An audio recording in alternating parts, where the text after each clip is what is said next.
Growing up in the church, I had many fond memories of my parents reading C.S. Lewis's The Chronicles of Narnia out loud to my siblings and I before bed. Later, I would go on to discover for myself J.R.R. Tolkien's The Hobbit and eventually The Lord of the Rings. However, I also have memories of my parents banning my brothers and I from reading or watching Harry Potter. I'm sure I've described the childhood of many of you listeners right now. Fans of the show may have also noticed that I've condemned the recent rise of witchcraft and other pagan practices that we see in our culture today. So the question needs to be asked. Are Christians, like myself, suffering from cognitive dissonance when it comes to how we handle magic? On this episode of Forge and Anvil, I will be joined by author C.R.Wiley to try to answer this very question. All this and more, so stick around. Welcome to Forge and Anvil, where we hammer out uncomfortable conversations to sharpen ourselves for the cultural, political, and spiritual war that we are living in. My name is Connor. I am host of this podcast. I am a husband, a father, and a follower of Christ Jesus, just doing my best to represent him well wherever I can. And as I mentioned in the opening, I'm joined by author C.R. Wiley. So, Chris, go ahead and introduce yourself to the audience and those who are not yet familiar. Okay, Connor, thanks for having me on. As you noted, I'm C.R. Wiley. People call me Chris. The reason I go by C.R. is it makes it easy for people to find me online. That's the only reason. I have no pretense when it comes to using letters. I'm a pastor. I serve a church in the Pacific Northwest. I'm a senior editor at Touchstone Magazine. I write op-eds for World Magazine. I've got a podcast that I do called the Theology Podcast with a couple of other guys, and I've written a few books, and I'm working on other books. It seems like I spent a lot of time writing. Excellent. Well, I'm glad to have you back again. And before we Yeah. get started, for you listeners, go ahead and go over to forgeandanvil.substack.com. That is our new home where all of our episodes are in one neat place, as well as our new segment in the van where I cover quick news stories, usually in 20 minutes or less. You can check out the audio for that as well on the Substack or, of course, all podcast platforms. And then I also do some writings that I put out there. So feel free to go over there, put in your email. It is free. Of course, there is a paid option where you can get additional content. So if you have the means and you want to support the show, feel free to do that as well. Go ahead and follow us on Twitter at Forge and A. I post quite a bit there, and that's where I give main updates on the show. And feel free to go ahead and share this episode far and wide. We really appreciate it. It does help us with the algorithm. So that's all the laundry that I had for the start of the episode. But yeah, as I mentioned in the opening, Chris, we're talking all about the idea of magic. Obviously, there is real world implications as we see the rise of witchcraft and other pagan practices happening in our culture today. But beyond that, so often, especially in Reformed Christian circles, we like to bring up our C.S. Lewis and our J.R.R. Tolkien and talk through the wonderful works of Narnia and even the space trilogy, and of course Lord of the Rings, The Hobbit, Rover Random, all those great writings by Tolkien. So I guess the first question would be just the one that I proposed at the beginning. Are we suffering from cognitive dissonance with how we handle magic? I don't think so. I think that Tolkien and Lewis in particular had a very good sense of what was going on with what we would call the dark arts. And what they were calling magic, they were using the term in a sort of popular sense, but I think they provide play, or they say things at different points in their works which help you to discern the difference between what the good characters are doing and the wicked characters are doing. So I'm thinking in particular of an episode in The Lord of the Rings where Frodo and Sam are with Galadriel, and it's the chapter in which she has her mirror. I don't know if you can recall that episode, Absolutely. that point. But Sam remarks that he said at one point that he wanted to see some elf magic. And Galadriel says to him, are you prepared to see some elf magic? And he's quite shy and not certain what to say. And she says at one point in their conversation that she's not entirely sure what he means by magic, because she says you use the same word for what for elvish craft and the lies of Sauron. Mm. And that's the distinction. There's a significant difference in the sense that one is intended to deceive, and the other is intended to uh, provide, I would argue, a better sense of what's ultimately real. So that's it. And also the dark arts are means to manipulate and control. And what we see with, say, elvish craft is not intended to do that at all. If we look at what, say, for example, the three rings that were uh, forged by the elves before Sauron uh, attempted to take the control of those rings over with his one ring, they were designed to enhance and preserve virtue and goodness. Right. So if we think about what made Lothlorraine remarkable, is that it felt like you were entering into a purer and older world, or maybe a newer world would be a better way to put it. It's almost like a pre-fallen world that Mm. you're stepping into. And so, and one of the things we see in Tolkien's legendarium, he's the most published, you know, posthumously published author who ever lived. Yeah. Books just kept coming out long after he was dead, Yeah. based on, drawn on, based on his notes. So his son Christopher is, behind all those. But in one of those, there's something referred to as Morgoth's ring. Hmm. And Morgoth's ring is his gambit to take control of the physical world. He infuses the physical world with a lot of his power, but it's intended to bring it under his dominion. And what it does is it darkens it, deadens it, ruins it, so forth. So uh, one of the things you see referred to over the course of Legendarium is something you have to be kind of attuned to it to notice it, but the graying of the world. Mm. The world is growing grayer with time, in Tolkien's view. So Tolkien wasn't a post-millennialist, you could say. Right. He knew that that good would triumph, but in a much more cataclysmic sense than perhaps most people who are post-millennialists would subscribe to. But I think that's an important distinction. So what you've got is the creative power of those good and really pure uh, uh, forces. There's the there's God in both, Narnia and in um, Middle Earth, and in Middle Earth it's Iluvatar, and you hear Hmm. the story of the creation in the Silmarillion.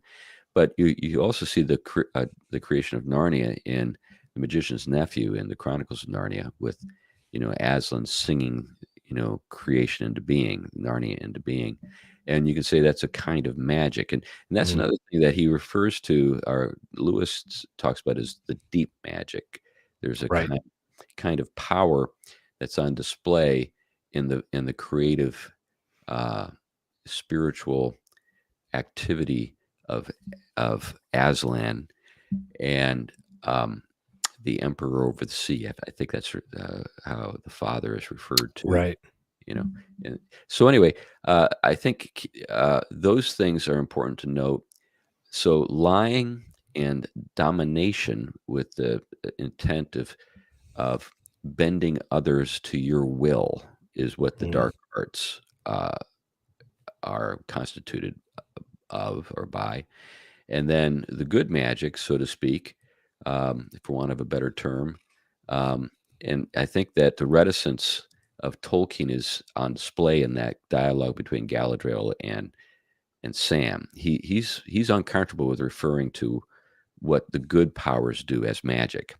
Mm. Um, so he would share, I think, some of our uh, Christian sort of Protestant reticence to just give a full endorsement to the term magic. Hmm. You know. Yeah. So would you say that our struggle tends to come from just a language barrier then ultimately? Yeah, I guess so. Now, when we think about the origin of the word magic, if you look at the etymology, it just means wisdom, and it's actually it's the magi, if you recall, the wise Right. men from the east. In other words, we have magic in the Bible associated with some good guys. Mm, And what we're saying is this is wisdom. You know, these are the wise men from the magi from the east. Same root. So getting back to the etymology of this, I think that we need to look a little deeper than just the sign. We need to look at what it's signifying in any particular instance. And in the case of the Magi, you know, you could call them the magicians from the East.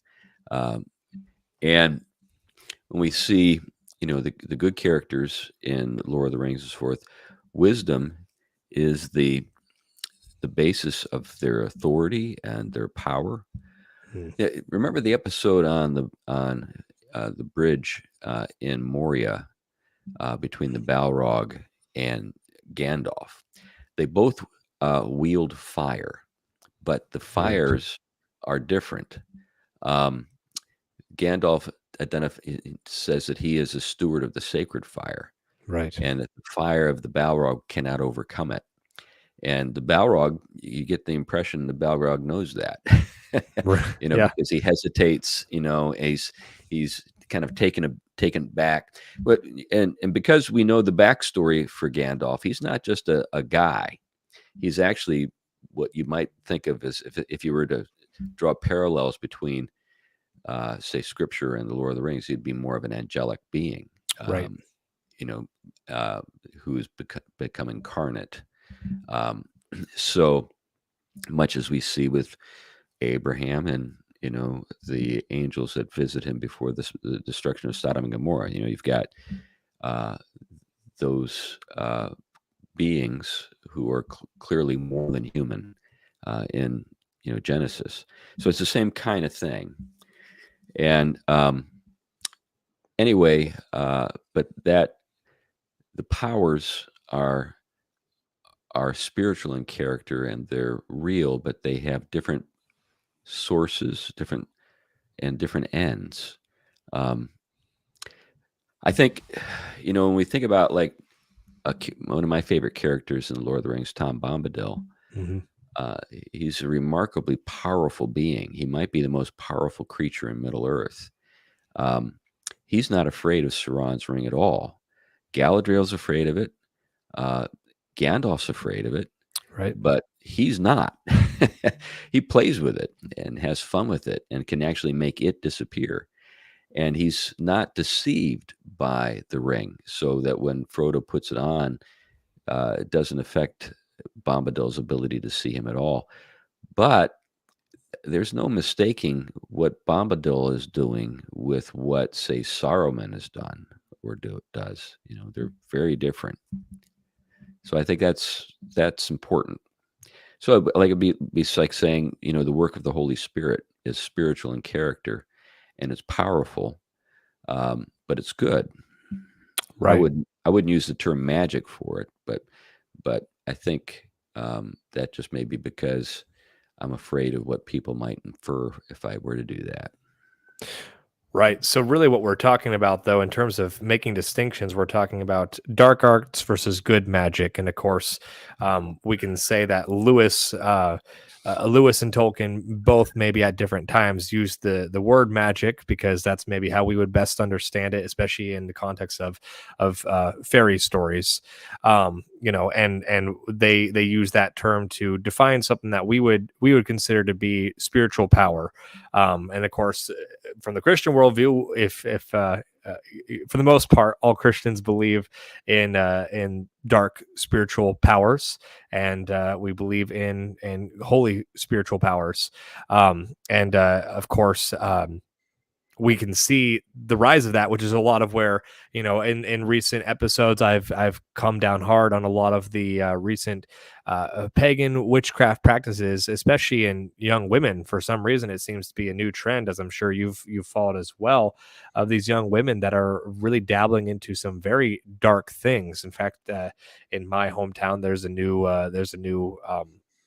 witchcraft shop that basically just opened up. And I know that there's a lot of individuals who specifically are praying that their doors will shut, that they will run out of business, they won't have anyone purchasing their products, and they will ultimately have to close up and move on, go somewhere else, and hopefully repent, find the gospel, and the whole 9 yards. But that's really, we could describe that as a battle between dark arts and good magic, if we want to use these Lewis and Tolkien terms. Would you say that's fair? Yeah, I think so.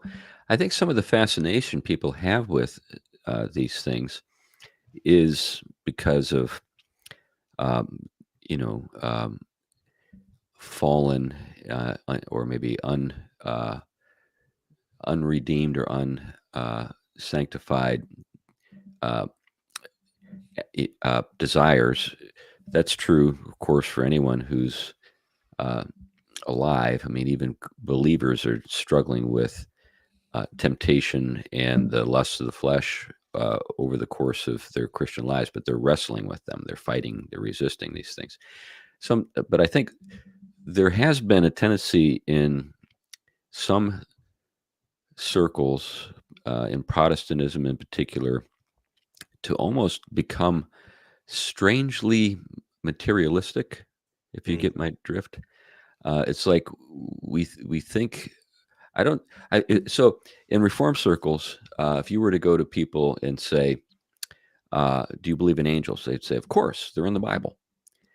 And then if you were to ask them, do you believe that they're still doing things today? Good angels and bad angels? They would say, theoretically. They, right. but I don't really actually think I don't actually behave as though that's the case. Um, it's almost as though they're embarrassed at the very idea that something as medieval, as that, it could be a part of the ongoing sort of life and thought of Christians today. And so we've more or less given over all that stuff to the Pentecostals. We said, well, that's Right. Pentecostal stuff. They now, I'm not saying that they have it all right, but at least they're thinking about it. Right. you know, and I do think that some of our approaches, even to evangelism and apologetics, are so rationalistic Mm, that people are sort of recoiling from the rationalism, uh, because there's also, rationalism can be on very good terms with materialism, and I think mm, that people who are disillusioned with materialism, and there are more and more people all the time who are. And mm. they're looking for anything that can kind of give them some sense that there's a spiritual dimension to the world. And they come to some of our Reformed churches, and we sound as materialistic as anybody else, Yeah. except for a few miracles thrown in that happened thousands of years ago. But nothing happens now. And I'm not saying I'm a sensationist in the sense that I don't believe in new revelation, and I don't Right. believe that I've got the gift of, say, healing. Although I've prayed for people and people have been healed, I Mm, don't take any credit for it. Um, but I believe that God's power is at work in the world today, and I believe that there are spiritual forces that are evil that are at work in the world today. And so I think we need to know how to speak to some of these uh, interests that people have in a way that's not kind of tacitly materialistic, if you get my drift. yeah, I definitely do. And I think that's really a lot of what my hope for this conversation is. I think you outlined it very well. There's a ditch on either side of the road, between ignoring the spiritual altogether and, of course, going too far and, thinking that the Holy Spirit is guiding you on whether or not you're having Cheerios or, That's right. honey bunches of oats for breakfast. And it's like, Right. Right. there's this overemphasis on the spiritual as well, that Christians fall into. And I kind of outlined the Christian dilemma when facing those two ditches. But then, to your point, there's these individuals now that they don't have the foundation that a biblical worldview provides, and they're faced with: do I want to become super, super disillusions with materialism and go headfirst into witchcraft and Norse mythology and all these other practices, or probably the opposite side of that coin from a non-biblical worldview would probably be an atheistic, science above all sort of worldview, and neither are correct, because to your point, we do believe, whether you're reformed or not, uh, uh, most biblical Christians do believe that there are spiritual powers at work. So it's just a matter of, we won't always be able to understand exactly the box to put them in, but we do know that there's at least these two ditches, and we have to kind of do our best to navigate and stay on the road to the best of our ability. So that being said, I mean, I want to talk a little bit about about the sort of alarmism that happened over Harry Potter, because it's kind of a good case study, because I think Lewis and Tolkien have been around for a long time. They really had built up trust in Christian communities, and then suddenly, I don't even know if it was 90s, definitely early 2000s, that I think the books finished being released for Harry Potter. But this Harry Potter series starts blowing up, and you could argue, in my generation, it's as big of a franchise as, of course, I would not put it on the same level, just my own biases. But in terms of cultural impact, it's definitely had lasting impact on millennials and Gen Z. And I think many millennials were confused to have their parents endorsing Gandalf and, Right. the magic of Narnia, but then telling them you can't read Harry Potter because it's witchcraft. And Right. their excuse is it's witchcraft, and it's like, well, Gandalf is a wizard. Harry Potter is a wizard. What's the difference? So let's maybe start there. How should we make that distinction when thinking about fiction, and as well as we can bring it into real life examples too, with handling dabbling in things like Ouija boards or incantations, meditations. So how would you begin to make that distinction? Yeah, I think the phenomenon with Harry Potter and J.K. Rowling is kind of sui generis, and what I mean by that is she was inspired by Lewis and Tolkien, but she's certainly not the kind of Christian that they were. Um, Right. we can, give her our respect for particularly her dogged defense of the facts of biology here over the last 5 years or so. Right. She, if anything, she demonstrates that it doesn't matter how connected you are, how wealthy you are. If you defy the woke um, kind of tsunami, you will be swept away. Yeah. Um, it now, people like, say, Joe Rogan or Elon Musk, they, and J.K. Rowling, they have the resources to keep fighting, but most of us don't. Right. Most of us just simply lose our jobs or become, ostracized or outcast or canceled or whatever. Um, so I think, I can give her kudos, for being a turf. I don't know if you're familiar with that term. Yes. But at the same time, I don't want to confuse what she was doing with what Lewis and Tolkien were doing. I think that they were much deeper. Yeah. I read all the Harry Potter books. I was amused. I was entertained. Mm. I was slightly edified, but I've never read them a second time. Mm. Um, Lewis and Tolkien, I read again and again because I've got a background in philosophy and Western thought. I was the vice president of the Academy of Philosophy and Letters. I taught philosophy for about a decade. So this is kind of a, a world that I'm really familiar with. And when I read Lewis and Tolkien, I can see the depths. I read um, Rowling, and I think she's clever. Yeah. And I think she has some depth. I'm not saying she's shallow, but she's not on the same level as those guys. Um, But kind of to get to your point, I remember the thing that you described, kind of the panic, particularly Christian parents, and we had a little bit of panic in my household. My wife was alarmed because all of her friends were alarmed, Right.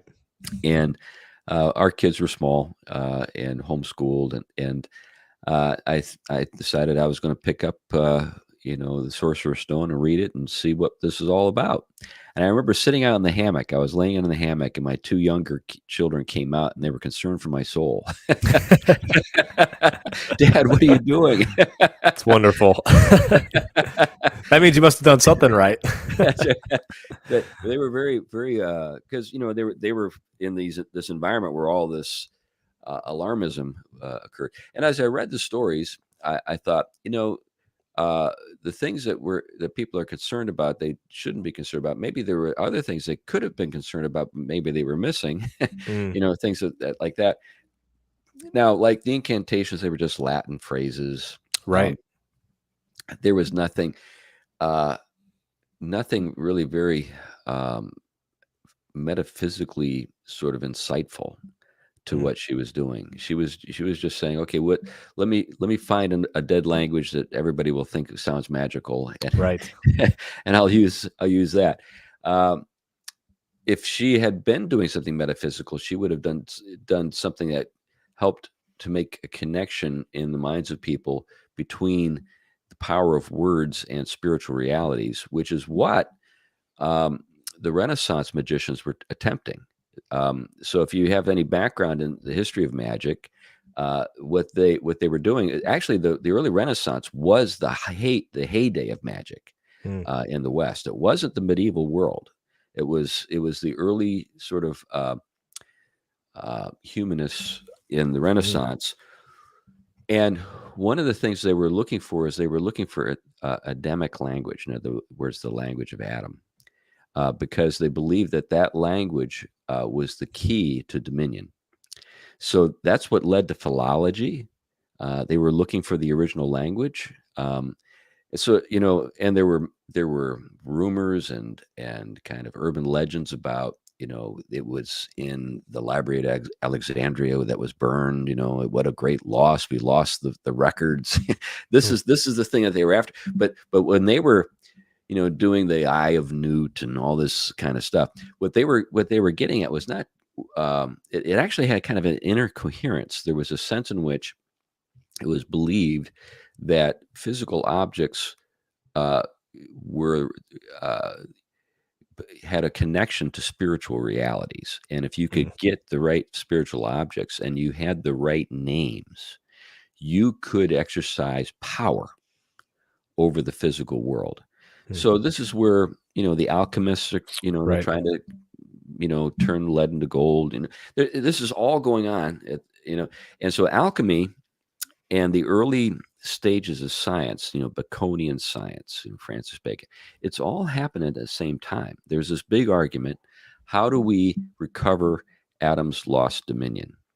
Now, some people want to recover that dominion so they can bend the physical world to their own will, and that's dark. And frankly, what we're seeing with post-humanism and transhumanism is that is the magic that science has made possible. Yeah. And it's the language of well, we could go into all of that, but anyways, I think that the thing we ought to be concerned about is not a goofy set of books written by a gal who was a single mom and was trying to get her published Yeah. and kind of fun fun stories about kids growing up, but more what she actually didn't get, she missed, and I'm not saying that she was trying to nail this stuff down, but if you read Abolition of Man by C.S. Lewis, for example, or if you read Tolkien on fairy stories, you can see that these guys understood sort of the history of Western thought at a level that J.K. Rowling just didn't understand. Yeah. Yeah, there's definitely depth. In fact, you used the word entertained, and I would say that's the perfect way to describe my experience with Yeah. Harry Potter as well. I mean, it's I didn't see the quite the reason for the alarm. I think it was, of course, it had good intentions behind the alarm. No one wants to see witchcraft popularized, and I think that's what the real concern was. But entertained, yeah, I kind of would describe it almost like. Uh, Harry Potter is kind of like listening to a really good rock band from the 60s, as opposed to then going back and listening to Beethoven. And where when it comes to comparing it to like Lewis and Tolkien, it's like both are good works of art, but one has much more complexity and depth to it, and Well, that it's doesn't interesting. stand up the same Yeah, way. it's interesting you bring up Beethoven. Beethoven was considered to be a kind of degrading force in Hmm. classical music. Um, so this is kind of what I'm getting at. If you go further back to Handel or say Mozart, the worldview that informed that classical music was different than the romanticism that informed Beethoven Hmm. or Debussy. And people who understood the kind of the metaphysical arguments that lay behind the music uh, could see something that disturbed them. So, this is just unbelievable. But people would actually there would be riots at like some of these, concert halls, because people understood the spiritual arguments that the music made. Hmm. Um, and so with like Beethoven, it's emotions, passions, raw, unfiltered, uninterpreted. Same thing with Tchaikovsky, that kind of stuff.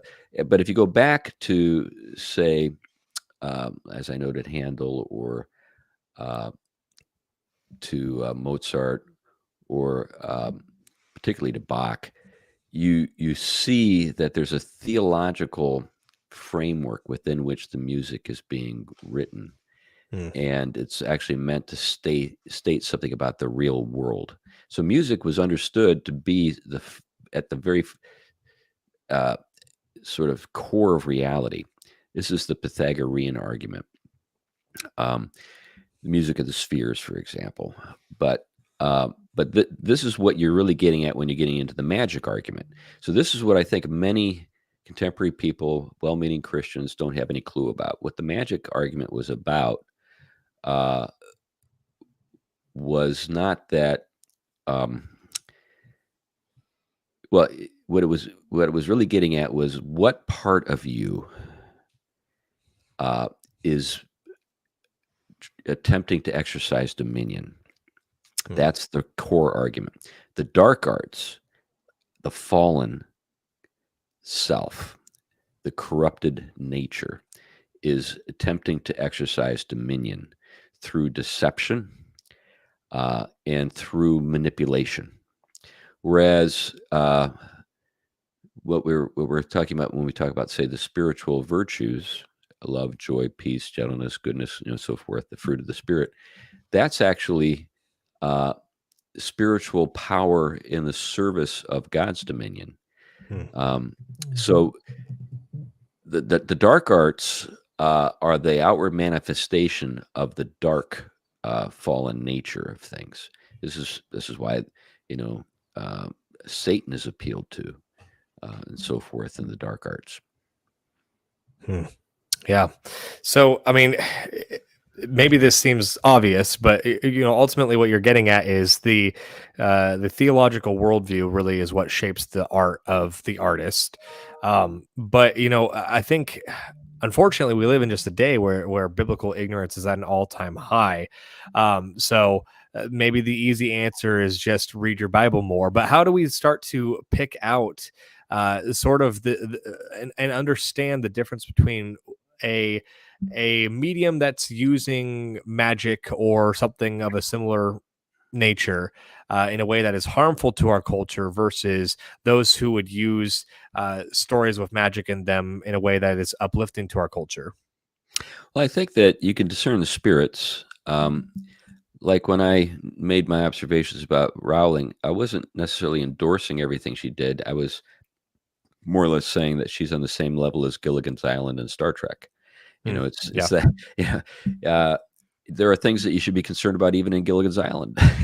yeah, But we need to go through life and evaluate everything that everything we're seeing and assessing them with biblical lenses. Um, but this ability to discern the spirits, I think, is at the core. If you went into this, magic store that you described to me, at the opening of this conversation, my guess is that it wouldn't be hard to discern that this is uh, spiritual power that's being directed toward fallen human drives and desires, mm, or intended to serve those. Um, manipulating and controlling people, getting revenge on people, those kinds of things, trying to harm your adversaries, stuff like that. Um, you can just kind of look at it and say, this is some dark stuff here. yeah. So being able to discern that, and whereas when you read, works like the ones we were describing with Tolkien and Lewis, it's pretty hard to paint what, say, Gandalf was doing with that same brush, or Mm, Bombadil. mm. Yeah, in fact, it made me think of a story just now. What you said. My wife, she had the opportunity to go overseas on a mission trip, in her like very, basically right after high school years, and she went to Nepal, and they had a chance to actually go to like a Tibetan refugee camp in Nepal, and she said the energy there was just so dark and gray and heavy and horrible. She said that it was like suffocating. She could just feel this energy. And then later, when she came back to the US, a well-meaning family member was like, "Hey, I met this lady who spent some time in Nepal, and she wants to meet you because I told her all about your experience there." And this lady was actually Tibetan and had like a charm that the first thing when my wife at the time walked into this woman's house, she like put a charm around her neck and was like, "Hi, like welcome." And my wife said she immediately just felt that same heaviness from like that charm. Like the moment the lady like turned her back, my wife took off the charm, was like, "Let's get out of here," to her family member, and they did. And she later kind of explained what she was feeling and kind of her experience with that Tibetan refugee camp. And that's a whole big story, all to say that she felt something spiritual in those moments. And of course, especially those of us who may come from the reform camp, talking about I felt a certain way kind of automatically sets off alarm bells. But I don't know. I mean, what would be your response to stories like that, where someone feels something spiritually wicked, near them, or in a room with them? How would you kind of advise someone to discern your feelings versus true spiritual warfare taking place? Yeah, I think that our feelings can communicate real knowledge to us, but often what's going on is um, it's happening at a level that we can't put into words, or it's so I've had it somewhat similar experiences, and I'm a fairly cerebral guy, Mm, so it's not as though I think that one of the reasons why the Reformed are reticent when it comes to feelings is because they tend to be subjective, and we want to point people to objective realities, like right. the resurrection, or the truth that God exists, things of that nature. But at the same time, let me give you an example of how this can work. So, um, I remember years ago there was a person that came over to the house, and my dogs were very uncomfortable around this guy, and I even felt a little uneasy around this guy. Um, in other words, there was a feeling that both the dogs and I had that this guy was not a trustworthy person. Mm. Years, over the course of the relationship I had with this person, this was confirmed. He was a manipulative, lying sort of person, but early on, there was this kind of sense that was later confirmed through just experience of behavior and things that I can describe with words. But even the dogs were able to pick up on this this sense that this guy is not altogether right. Now, I imagine if I were to say that to some uh, person who's knowledgeable or scientifically trained when it comes to how animals interact with other animals and people and stuff like that, there'd probably be some kind of very subtle signaling that was going on that they were able to pick up, or maybe they were able to smell things, and and just uh, that we as human beings can't smell. I don't know. Right. I'm just kind of. There probably are ways to describe what happened, but nevertheless, what is. So let's think about it this way. So that man is a spiritual being. He's embodied in flesh and blood. He's still alive, but he's a spiritual creature. Uh, we have other spiritual creatures who are embodied in different ways. When we think about the God spirit is not limited in the sense that creatures are, because God is transcends both space and time and can be everywhere at once. But everything else, every creature can't. I mean, even Satan can't be in more than one place at a time. Right. So that means that there's a kind of embodiment, spiritual body that these creatures have. So we can't see it, but we may have a kind of ability. We may have an ability to discern spirits, even though they're not um, things that we can sense physically. If you get my drift. Yeah. So I'm speculating a bit here, but some of the speculation is based on truths that we have in Scripture. For example, discerning spirits is something we're told we can do in the Bible, Yeah. um, and that spiritual bodies are real.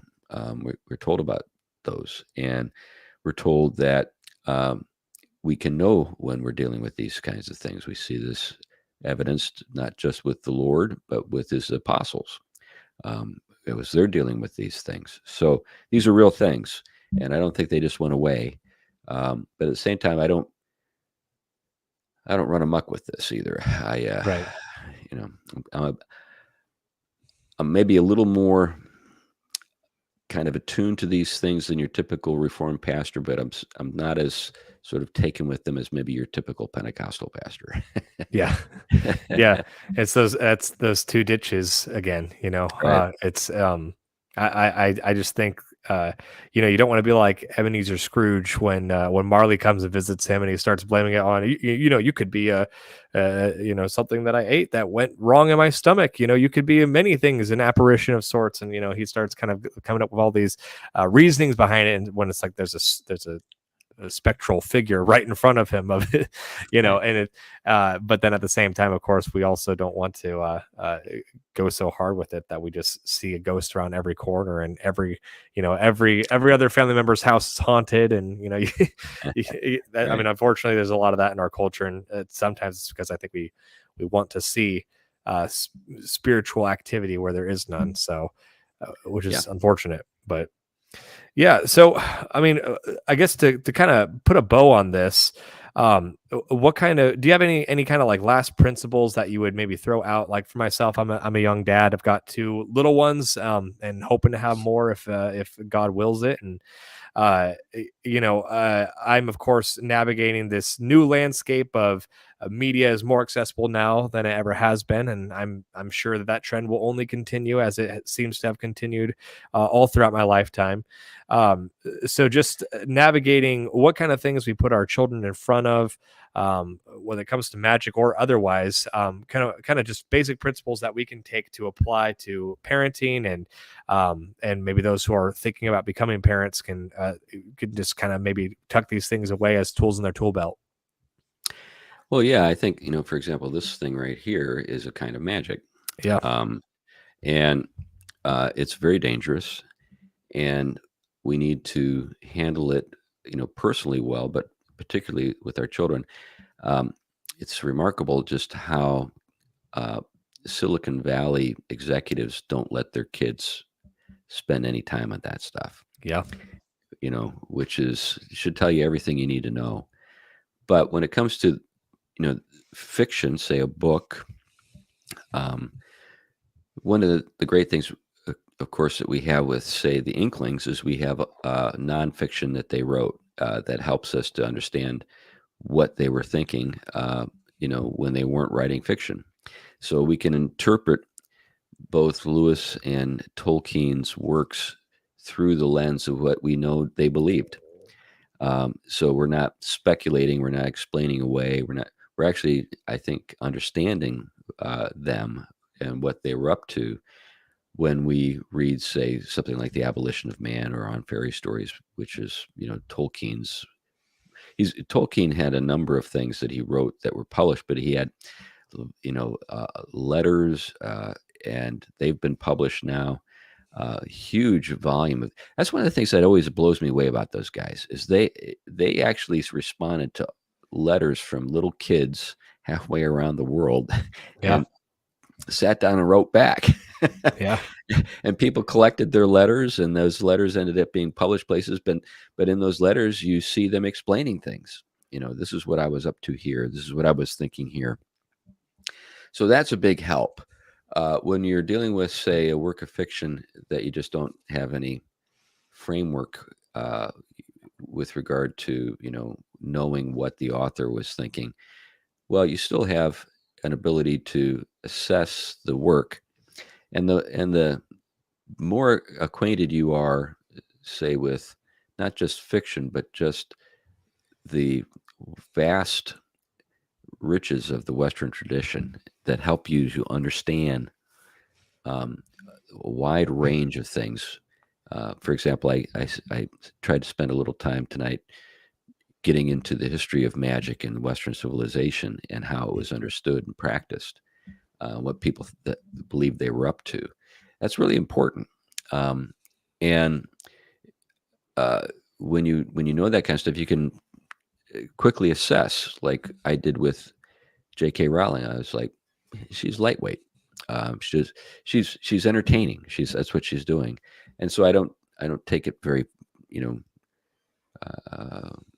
I don't take it as a great sort of threat, except maybe just in the sense that, well, maybe some kid would be infatuated with the idea of controlling people and stuff like that through magic. But what's the real issue there? Is it the magic or is it the kid? It's the kid. It's the kid. See, this is the thing we need to get at. Magic, spiritual power, whether you're talking about, the power of prayer. Let's say, this is spiritual power. If you want to use the term magic, it applies. You could say, when I pray for my children to come to know Christ, I am calling upon the forces of light and truth to work in their lives for their well-being. You could say that's a kind of magic if you use it in this generic sense of spiritual power. But what's on display is the evidence of God's redeeming power in my life, that I want that for them. That's why I'm praying for that. Yeah. If I turn to the dark arts, the only thing the dark arts do is deceive and manipulate. What does that say? It means that you got a problem, bud. Yeah. It's the stuff is, yeah, it's bad, but why are you using it? Why are you availing yourself of it? It's saying something about your inner state. There's a darkness in you. Mm. that's looking for an outlet, a way to express itself, and so that you can control other people and get what you want for your own wicked purposes. That's bad. Mm. Yeah. Yeah. No, that's a great bit of truth there. I mean, ultimately, you can really assess your children and their worldview and whether or not have discernment as a parent, whether or not they're ready for certain books, probably for that same reason. And try not to put something in front of them that may be a stumbling block that may feed into some of those wicked tendencies that they maybe already have, because unfortunately we're all fallen and all of us have our own Achilles heel and certain things that the enemy just uses to try to take us away from our Savior as best he can, and um, we have to, Let, let me just kind of finish yeah. on this with one illustration. So where did Tolkien get the idea for the ring? Well, it's pretty obvious. He got it from Plato.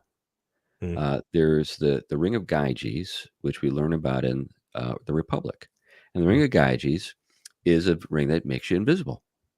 And what Plato, what it's obviously Socrates is speaking in a Platonic dialogue, but Socrates says um, what this ring does is it reveals to us the wickedness of people. Because what would people do if they could be invisible? They would try to get away with murder. mm. And that's exactly what the guy who discovers the Ring of Gyges does. He kills a king, he steals the queen, he becomes the most powerful person in the king.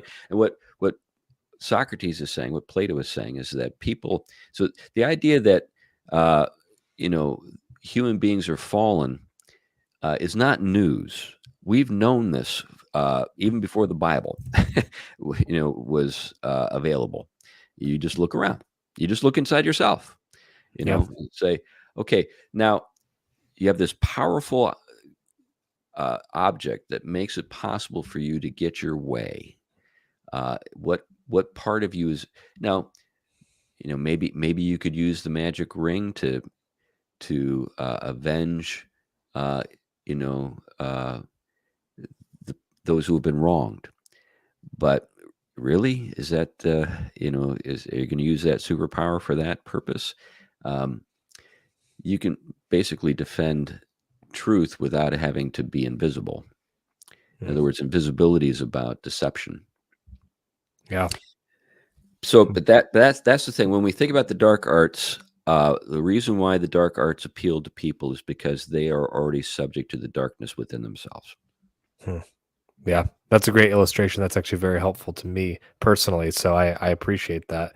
Yeah, well, wow, we covered a lot of ground tonight, and it was a wonderful conversation. I was definitely very engaged. So thank you so much for joining me, Chris. I really appreciate it. I want you to go ahead and take a moment to plug your books. Obviously, you've written a lot of nonfiction. I'm sure a lot of the works in fiction that you've done will probably be interesting to people that maybe listen to this whole episode, given the audience that this episode was for. But whatever you want to plug, and where can people find you, keep up with everything that you're doing? Well, probably the best way to stay up with what I'm doing is to listen to the Theology podcast, because we produce that on a weekly basis. I do have an author website which I maybe visit once every month just to see how many people show up. I don't update it or anything. It's basically just a billboard. Um, but in terms of following me on social media, I'm on Facebook like the rest of the human race, and I'm on Twitter/X. We it's sort of like, remember Prince? I don't know if you remember Prince. Yeah. He was he changed his name to this weird symbol, and like everybody's like, what do you do with that? So they just referred to him as the artist formerly known as Prince. Yep. The social media formerly known as Twitter. Yep. I'm there. And anyway, What's your handle there? it's C.R.Wiley. Let me see if I can find it for you. Um, let me go on there. Uh, it's C.R. Wiley, 1962. Perfect. And then in terms of my fiction, I have a young adult series that I have been working on for like a decade. But the first book is entitled The Purloined Boy, and I've written short stories for different publications. Um, and then I've got, the nonfiction. Probably the best known one is The Household and War for the Cosmos. Awesome. Well, definitely wonderful read. So I highly encourage all of you listeners to go out and get a copy or two or a dozen of CR's books and give them out to your friends and family, because they're definitely well worth your time and investment. So be sure to do that. Well, thanks again, Chris. And thank you, listeners. If you enjoyed this conversation, go ahead and go over to our Substack. That is forgeandanvil.substack.com. And you can go ahead and sign up for free, or if you have the means, you can go ahead and give us a little bit of pay, and you can get some extra content as well. Thank you all so much. I've been Connor, and we'll see you next time.